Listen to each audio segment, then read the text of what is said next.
আজকে আমরা সবাই খেলতে খেলতে খেলার মাঝে হঠাৎ করে ডিসিশন নিলাম যে আজকে একটি মাচা তৈরি করব। আমরা একজন আরেকজনকে জিজ্ঞেস করছিলাম যে কারো কাছে বাঁশ আছে কিনা। সবাই বলল যে বাঁশ নেই, তবে আমাদের এখানে বাঁশ মুড়া আছে। সেখান থেকে একটি বাঁশ কেটে আনতে বলাবলি করছিলাম সবাই। সবাই রওনা দিলাম বাঁশ কাটতে। আমাদের এই যাত্রায় ছোটরাও ছিল। তাদের ভিতর যে কত আনন্দ কাজ করছিল বলে বোঝাতে পারবো না। যখন ছোট ছিলাম তখন দেখতাম বড়রা গরমে মাচা বানিয়ে মাচার উপর বসে বাতাস খেত। যাকে আজকে আমরা সেই ছোটবেলা পুনরাবৃত্তি করব। দু পায়ে হাঁটতে হাঁটতে অবশেষে পৌঁছে গেলাম সেই বাঁশ মুড়াতে।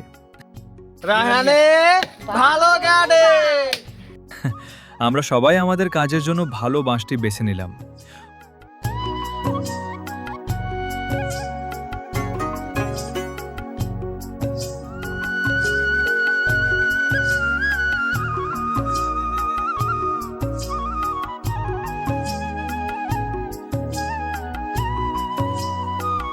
রায়হান হাতদা দিয়ে বাঁশটি কাটতেছে আর আমরা সবাই দেখছি দাঁড়িয়ে। বাঁশটি খালের কিনারায় পড়েছিল। সাইজে বড় হওয়াতে আমরা তাই এই গাছটিকেই বেছে নিয়েছিলাম।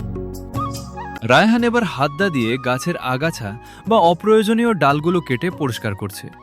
যেহেতু আশেপাশে অনেকটা ঝোপঝাড়, তাই কেটে দিলে আমাদের বাঁশটি নিতে সুবিধা হবে।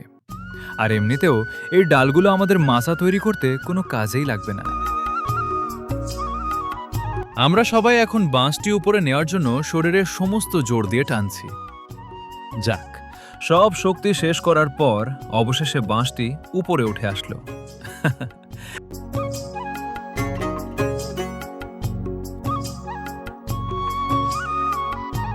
শুধু উপরে আনলে তো আর হবে না, বাঁশটি এবার কাঁধে বয়ে নিয়ে কাঙ্ক্ষিত জায়গায় যেতে হবে।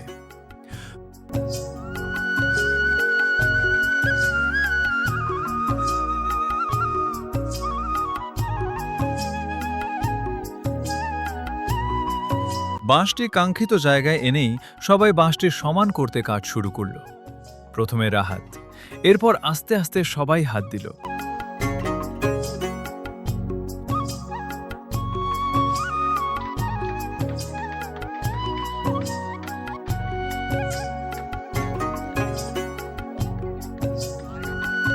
অপর পাশে রায়হান মাচার জন্য কাঠটি ঠিক করছিল। এরপর মাচার মাপ অনুযায়ী বাঁশটি কেটে নিচ্ছি। কেউ করাত দিয়ে কাটছে, কেউ বা হাতদা দিয়ে। সত্যি বলতে আমরা কেউ প্রফেশনাল না, সবাই এটা শখের বসে করছি। তাই প্রফেশনালদের থেকে সময় কিছুটা বেশি লাগছে। এ কোনো ব্যাপার না, সবাই মিলে আনন্দটাই আসল।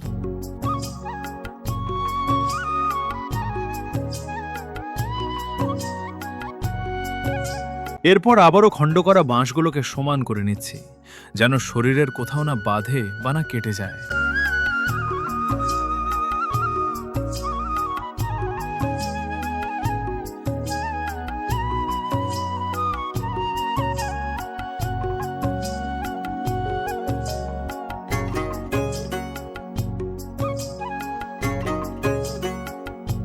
একটানা আর কাজ করতে তো ভালো লাগে না, তাই একটু প্রকৃতি উপভোগ করছি।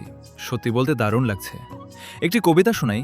সবুজ ধানের খেতে দোলে হাওয়ার মিঠে গান, কাঁচা রাস্তা বেয়ে হাঁটে সোনালি বিকেল প্রাণ, পুকুর জলে আকাশ নামে নীলের মায়া নিয়ে, মাটির ঘানে বড়ে ওঠে মনটা নীরব বুকে, গ্রাম আমার শান্ত স্বপ্ন, হৃদয় জুড়ে থাকে প্রাণ।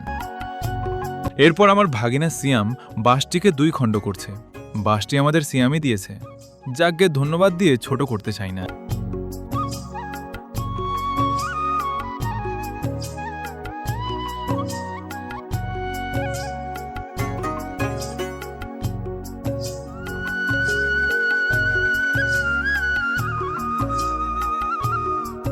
রায়হান আবার তার অন্য বুদ্ধি দিয়ে বাঁশটি 2 খণ্ড করছে। কেউ প্রফেশনাল না হলে যা হয় আর কি।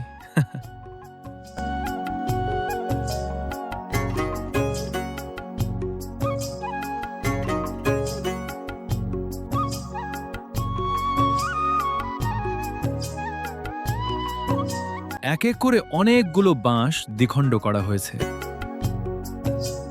একটি কাঠের টুকরো নিয়ে গাছের সাথে পেরেক মেরে লাগিয়ে নিচ্ছি। এরপর অবশ্য দড়ি দিয়ে বাঁধব। শুধু মাপ ঠিক রাখার জন্য করছি।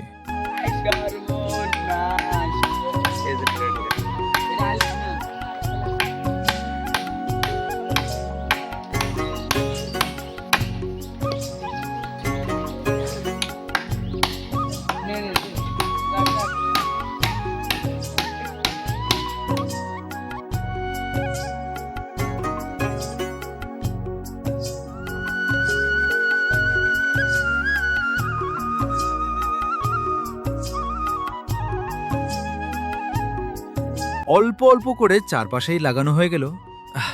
কেমন যেন লাগছে, তাই না?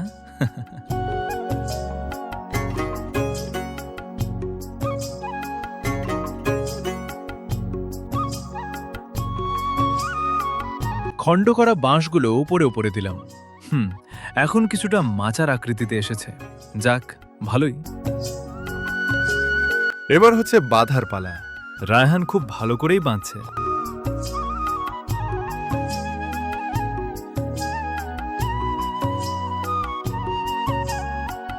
এদিকে সিয়াম মাটি গর্ত করছে এখানে বাঁশ গাড়ানোর জন্য।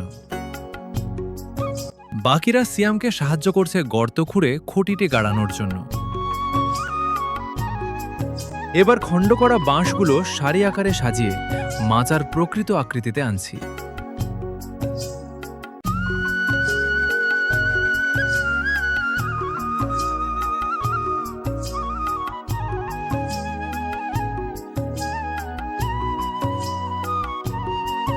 মাচাটি যেহেতু একটু উঁচু করে বানিয়েছি, তাই উপরে ওঠার জন্য একটি বাঁশ দিয়ে দিলাম, যেন এটিতে পাড়া দিয়ে সহজে উপরে উঠতে পারি।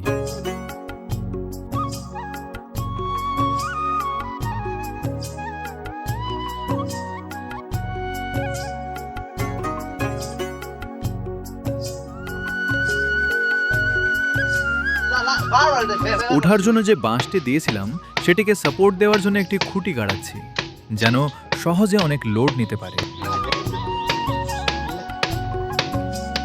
এবার দেখুন রায়হান বাড়ি দিতে গিয়ে ছেলেটির হাতে বাড়ি দিয়ে দিল।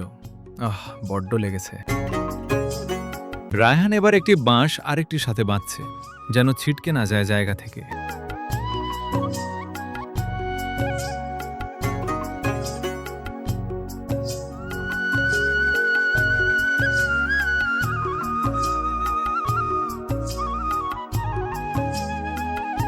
অবশেষে শেষ হলো মাচা বানানোর কাজ। চলুন দেখে আসি কেমন হলো।